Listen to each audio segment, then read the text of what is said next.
Den sista filmen i dagens program är också den bästa.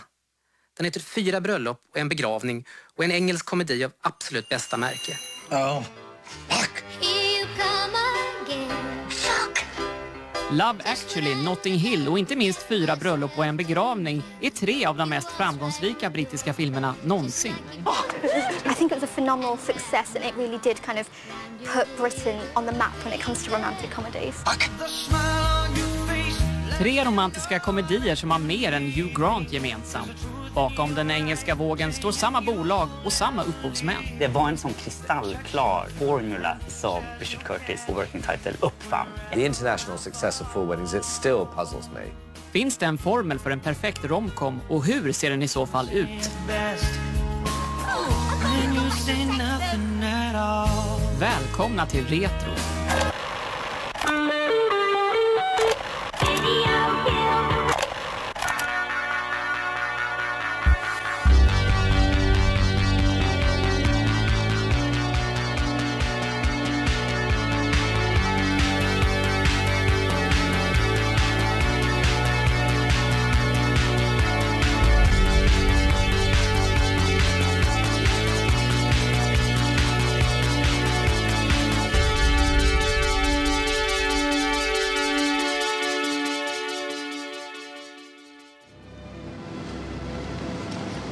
You're lovely.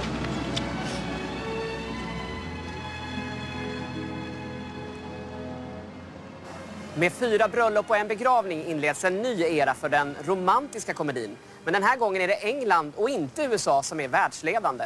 Mycket tack vare manusförfattaren och regissören Richard Curtis. Maybe I don't really wanna know how you got and grows, 'cause I just wanna fly. Filmskaparen Richard Curtis har passande nog sitt kontor i hjärtat av Notting Hill. Hans filmer brukar beskrivas som typiskt brittiska. Men på sätt och vis kan man säga att den här historien börjar när Curtis familj flyttar till Sverige. The only thing I know in Swedish is ville du gå ihop med mig and jävla fifan. Jävla skitunge, I don't know what that means. För det är i Sverige som en 9-årig Curtis förälskar sig i populärkultur för första gången. Once I remember the Hepstars were the biggest Swedish group, and then there was a group called Ola och Youngers. I remember them having a hit with a song called Poetry in Motion. And we used to go to Oppa Poppa and be in the audience. Walking by my side. And I remember the Beatles came, and we stood outside their hotel all day, and finally they came out on the balcony and we all screamed. Love, love me do. You know I love you. And I went to a little English school, but my sisters became Swedish. They went to a school called Vigbyholmsskolan, and in Four Weddings there's a section where the brothers are always talking to each other in sign language. One second. And that's based on my sisters, who whenever you would be having a conversation in English, they would talk Swedish underneath. So they'd be saying who's saying ain't very quietly, and the other one would answer from across the table. 1993, året innan Fyra bröllop har premiär, så blåser det positiva vindar i England. Landet är på väg upp ur en ekonomisk depression och musikscenen fullkomligt vibrerar. För första gången sedan mitten på 60-talet så var London faktiskt något som var mytomspunnet i USA. Alla dessa band. Timing var ju perfekt. There's a whole Brit thing going on in culture as well, yeah, exactly, around the world, because Oasis and those bands were doing well, and so everyone was quite interested in what was coming out of Britain culturally, and Four Weddings was part of that. Då är Richard Curtis sedan länge ett etablerat namn i England. På meritlistan finns bland annat framgångsrika tv-serier som Blackadder och mindre lyckade långfilmen The Tall Guy. När Curtis börjar skriva det som ska bli Fyra bröllop så kontaktar han erfarna producenten Duncan Kenworthy som ser både styrkor men också svagheter med manuset. I mean, in its early form, I suspect it was a little bit television, but what he was and is brilliant at is making jokes. And I would say making jokes which make you love the people rather than laugh at the people. How do you do? My name's Charles. Don't be ridiculous. Charles died 20 years ago. Must be a different Charles, I think. Are you telling me I don't know my own brother? No. Did you live with that movie for a long time before it sort of formalized? Yeah, I mean, Four Weddings took a lot of writing. Basically, in the years before Four Weddings, I worked out in 5 years I'd been to 73 weddings. So it was a subject that I knew a lot about. So I had a lot of stuff to steal from.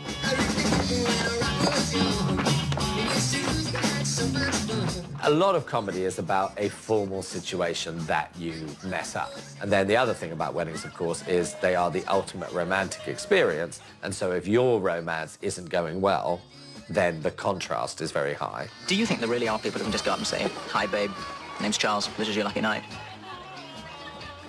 Well, if there are, they're not English. Why?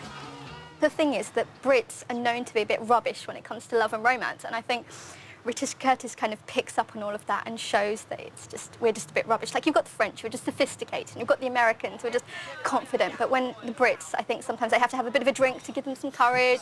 Hi. Hi. Hi. I thought you'd gone. No, not yet. I was just wondering where you're staying tonight. It was a sort of autobiographical thing about things I really knew about. So I don't know that it was so much the Englishness as the fact that it was me writing about stuff I really knew, people I really knew, the kind of people I really knew, and who were therefore easy to cast because the English actors, I mean, if you take Kristen Scott Thomas, she just is so like the character that she was playing, and Hugh as well. Bye, everybody! Together now.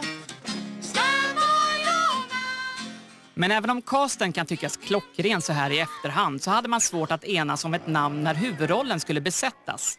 Internationellt var Hugh Grant en relativt okänd skådespelare som varvade sällsynta filmroller med tv och teater. Dance with me like we used to dance on the bridge of the ship at the port side. And thinking and praying, planning and dreaming each night of his charm. When Hugh came into audition, I really didn't want him to play the part because I thought he was too handsome and too upper class.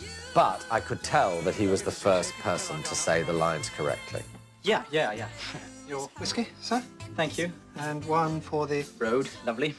We auditioned actor after actor after actor, I mean, stars and unknowns, and of all of them, Hugh was the only person that could read those lines in the right way. When it came to voting, because there was me, the producer and the director, and we voted whether it should be Hugh or another person who we hadn't auditioned who was more famous, and I voted for the other person, so what did I know? Maybe we could just skulk around here for a bit and then go back down. Now, that's a thought. I don't usually skulk a lot, but I suppose I could skulk if skulking were required. Casting Andy McDowell, was that a conscious decision to have an American actor in the movie, and was that an important part of the success in a way, you think? I mean, from our point of view, all that was required was that she didn't know the code of English charm. So I noticed the bride and groom didn't kiss in the church, which is kind of strange. Where I come from, kissing is very big. Med rollbesättningen på plats återstår bara 2/3 av den redan begränsade budgeten. Något som innebär tuffa utmaningar för produktionen. We ended up not having a production designer. We decided to save money because most of the scenes took place on location. And we spent most of our money on flowers, it turns out. But we were really forced by the budget into making unusual choices. Den sista inspelningsdagen fotograferas samtliga huvudkaraktärer för filmens avslutningskollage. Och eftersom pengarna är helt slut får Duncan själv rycka in och spela John Hannas framtida pojkvän. Yeah, this is from that day. You can see that's the church. This is me. Yeah, 20 years ago. So that was the day when we filmed the trailer. Hi, we've got precisely 30 seconds to make this little commercial for a new comedy called Four Weddings and a Funeral, starring the absolutely fabulous Andy McDowell. Hi. We've only got 30 seconds because we spent absolutely every last penny on making the film as excellent and as funny as possible, and I think it is pretty funny. What do you think, Andy? Yes. So this is the last 30 seconds of film that we have in the camera, so I'll stop rabbiting on, because I'm just some git with stupid hair who you've never heard of, and Andy's this fabulous goddess, and every time she opens her mouth, it's heaven. So I'll shut up, and over to Andy to tell you everything you need to know about Four Weddings and a Funeral. A really funny film, I think. But don't take my word for it. Take Andy's. Well, it's like... Nästan 3 år efter att Curtis och Kenworthy börjat arbeta med manuset står filmen äntligen färdig. Och när det blir dags för premiär har filmskaparna en tydlig strategi. We decided to spend a lot of money just in its first release, which was in New York and Los Angeles on 10 screens. If the movie, even though it won't make much money in the USA, if it gets well reviewed and they can say that it's a hit and have a quote from the New York Times, then people here might not think it's just a sort of blown-up TV movie. Tonight, a British film which for the past 2 months has been the top box office attraction in America gets its London premiere. Its success has raised new hopes for the future of Britain's film industry. There was this massive hype and you had the Wet, Wet, Wet song. I think it was a phenomenal success and it really did kind of put Britain on the map when it comes to romantic comedy.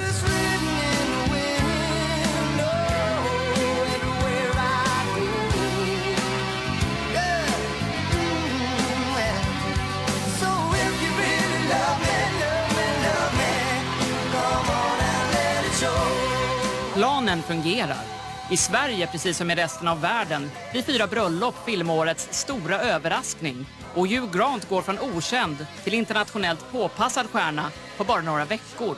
Vi var 3 tjejer som såg den. Vi tyckte att den var helt fantastisk. Allting var så romantiskt och låten var bra. Och vi åkte hem och var helt uppfyllda av kärlek till Hugh Grant. I mean, why? Why is it a success? Yeah. Well, I don't really know. I assume it's just because it's incredibly well written. Ain't no sunshine when he's gone, and he's always gone away. Ain't no sunshine when he gone. Precis som i Fyra bröllop görs den manliga huvudrollen av Hugh Grant och den kvinnliga av en amerikansk Hollywoodstjärna. Men både budgeten och omvärldens förväntningar är betydligt högre när arbetet påbörjas med Notting Hill. Ain't no sunshine when she's gone. It's not warm when she's away. The Four Weddings was a very particular original idea, and you couldn't do that twice. You know, Richard did the best thing, which was to ignore it completely, and he wrote what is really a classic big star Hollywood vehicle. She may be the face I can't forget, a trace of pleasure or regret. Maybe my that book's really not great. Just in case, you know, browsing turned to buying. You'd be wasting your money. But if it's Turkey you're interested in, this one, on the other hand, is very good. I think the man who wrote it has actually been to Turkey, which helps. There's also a very amusing incident with a kebab. I mean, very stubbornly, because of my thought that I had to write about what I know, so I thought I'll just set it where I live, and I happen to be living in Notting Hill. I happen to be living in the house behind the blue door, in fact. I actually thought of the plot during Four Weddings before Four Weddings had made a penny. And I remember I used to, when I was going to see my friends on the other side of the river in London, dream about what would happen if I turned up at their house with Princess Diana or Madonna. That was the first joke. I thought that would be a funny situation, how they would react. That scene is still in the movie when he turns up with Julia Roberts and they're all having dinner. Look, your brother's brought this little girl. Hi, guys. Oh, holy fuck. Hi, this is Anna. Anna, this is, honey, she's my baby sister. Hi. Was Julia Roberts always the first choice? You know, every filmmaker, whenever they're asked, always says that the cast that they ended up with was their first choice. But this is one of those rare instances where she absolutely was. We never thought we'd get her, but she was always top of our list. Efter ett antal samtal fram och tillbaka och inledande förhandlingar med filmstjärnans manager går i alla fall Julia Roberts med på att träffas på en restaurang i New York. She was very friendly and said she liked the script, but she said to Richard, you know, I can be funny too. So why does the boy get all the funny lines? So she sort of put us on notice that if she were going to do it, she would expect some changes. And then she walked down the corridor and opened the door onto Broadway. And suddenly it was like the movie. Anna, no, please.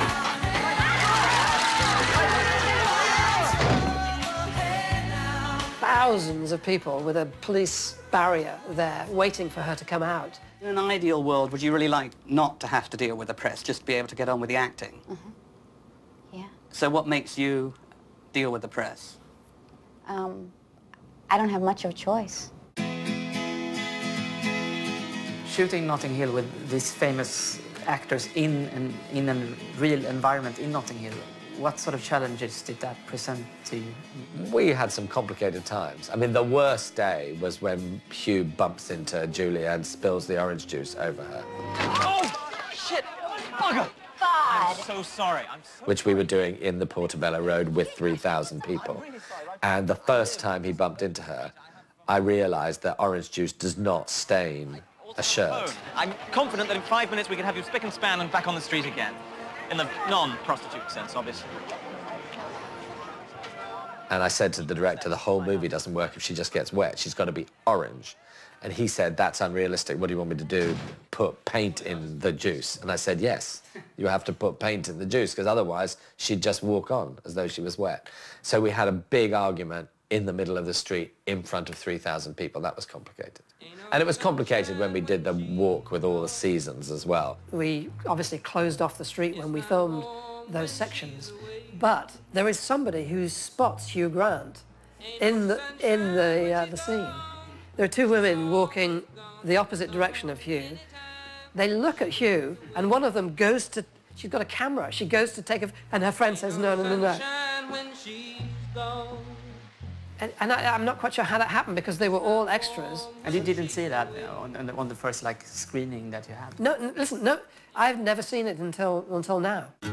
Now the follow-up to one of Britain's most successful films, 4 Weddings and a Funeral, had its premiere in London last night.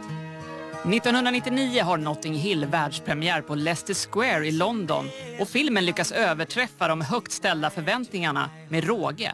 Notting Hill made worldwide box office double what 4 Weddings made, entirely because of the fame of Julia Roberts and Hugh Grant, who at that time, in 1998, were the 2 biggest romantic comedy stars in the world. The smile on your face lets me know that you need me. There's a truth in your eyes saying you'll never leave me. The touch of your hand says you'll catch me wherever I fall. Succén innebär inte bara att Hugh Grants aktier skjuter i höjden. Även fastighetspriserna i Notting Hill ökar kraftigt, och hela stadsdelen förändras i grunden på bara några år. The film put Notting Hill on the map. It was a very, it's an area that people didn't go to. There was this sort of snobbery of not living north of the park. And then suddenly, you see these wonderful houses in Notting Hill and you think, gosh, sort of people who perhaps don't have a huge amount of money like Hugh Grant, but who have smart friends and good connections can live in these wonderful houses. Och då börjar allt ifrån riskkapitalister till svenska betting-sites, miljardärer flytta in dit, och ingen hade råd att bo kvar.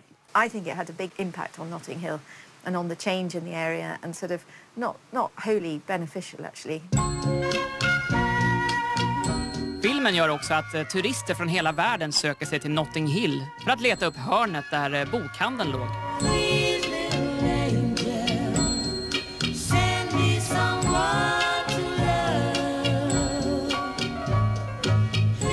Hugh Grants takterrass. There's something wrong with the goggles, look.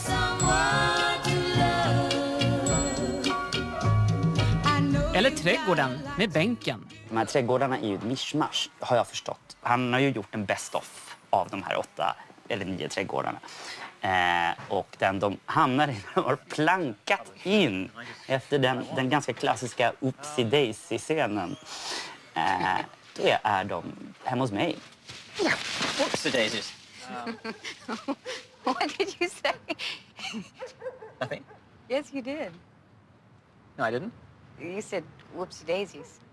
No one says whoopsie daisies, do they? I mean, unless There is no unless, because no one has said whoopsie daisies for what, 50 years, and even then it was just little girls with blonde ringlets. Exactly. Right. So here we go again. Oh! Oh! Whoops the daisies. Du förstår inte hur många italienska turister som stod utanför liksom min dörr bara, och med en karta och så här. Och japaner. Blue Doll. Och kanske börjar filmernas internationella framgångar sticka i ögonen på britterna. Det är i alla fall i samband med Notting Hill som ett visst missnöje börjar märkas i media. In England we got criticised because they didn't feel it was the real Notting Hill, that if you're making a film called Notting Hill you have to show a much more sort of graphic representation of the ethnic mix of Notting Hill. They got this idea that we'd whitened Notting Hill for the film. Det Notting Hill vi ser idag börjar se ut som en slags här replika av filmen. Vilket är väldigt bisarrt, där livet har imiterat konsten helt och hållet. Vid millenniumskiftet påbörjar firma Curtis, Kenworthy och Working Title samarbetet kring sitt tredje gemensamma projekt. En film som skiljer sig från föregångarna med ett 10-tal huvudkaraktärer och parallella berättarlinjer.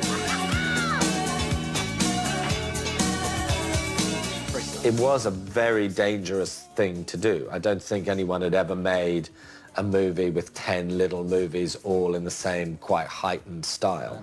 Although I think the original version was by Frankie Valli and the Four Seasons. Great band. Oh, shut up.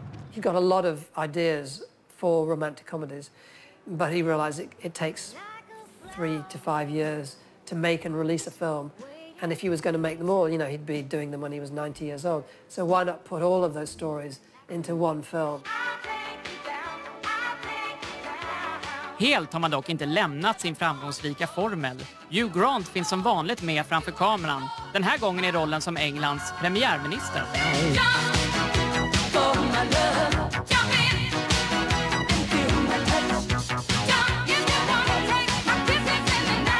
Let's talk about the dancing here. Yes. We did disagree about the dancing because I always felt that was a very funny scene on paper, but unactable. You know, we all do it. I know you do. You freak out by yourself, and I maintain that I was right. I still think that scene looks like a very unhappy actor trying to look unself-conscious. Yeah. Mary, I've been thinking. Can we move the Japanese ambassador to 4 o'clock tomorrow? Certainly, sir. Inspelningen flyter på utan missöden och det är istället i klipprummet den stora utmaningen väntar. The script, when we had the read-through, it read so well. It was the best read-through ever. And when we finished the film I wrote didn't work at all. You know, we were learning as we were going about how long you can be away from the story before you lose interest in it, and so therefore you have to keep coming back. So the editing process was a very long process. God only knows what I'd be without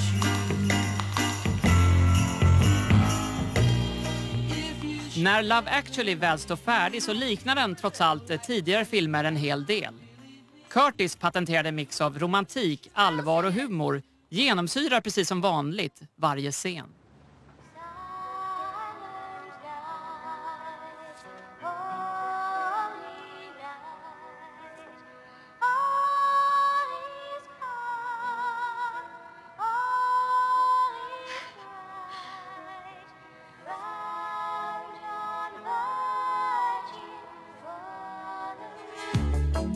År 2002 har filmen premiär och publikmässigt går det hyggligt. Men kritikerna får man inte med sig. Och efter Love Actually börjar Hugh Grants stjärna att dala. Ja, men han funkade ju jättebra i de där första filmerna, men sen har det blivit mer och mer Hugh Grantigt och att de har bett honom om att göra samma sak. Så till slut har det blivit nästan parodi på sig själv. Come on, get a grip. The reviewers got sniffier and sniffier, and they developed this idea that Richard Curtis wrote about a world that doesn't exist, you know, sort of Richard Curtis land. If you enjoyed a Richard Curtis film, you would be condemning yourself as somebody who doesn't really like reality. Filmerna har trots allt fortsatt att existera. 2 decennier senare visas Fyra bröllop och Notting Hill fortfarande på tv-stationer världen över. Och Love Actually har fått en särskild nisch i kanalplanerarnas tablåer.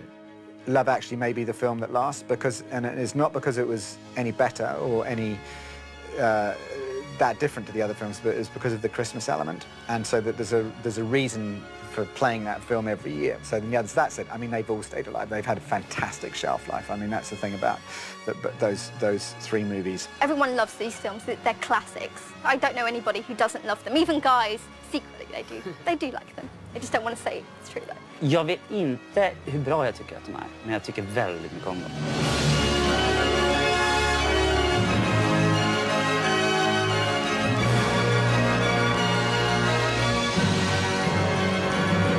Efter Love Actually går Duncan Kenworthy och Richard Curtis åt skilda håll. Svenskvännen Curtis varvar välgörenhetsprojekt med tv och någon enstaka långfilm. Och efter en lång och framgångsrik karriär anar han slutet.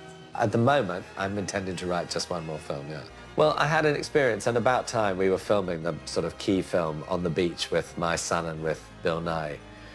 And I said, Bill, next time we're on a beach, can we just be on a beach? Can we just walk along together without 100 people here trying to change your costume and wait for the sun and the light? So I think after that, I'm going to be walking along a beach with Bill Nye and Charlie. That's my aim. Into the sunset. Yeah, or if I'm in Sweden, no sunset. into the endless day.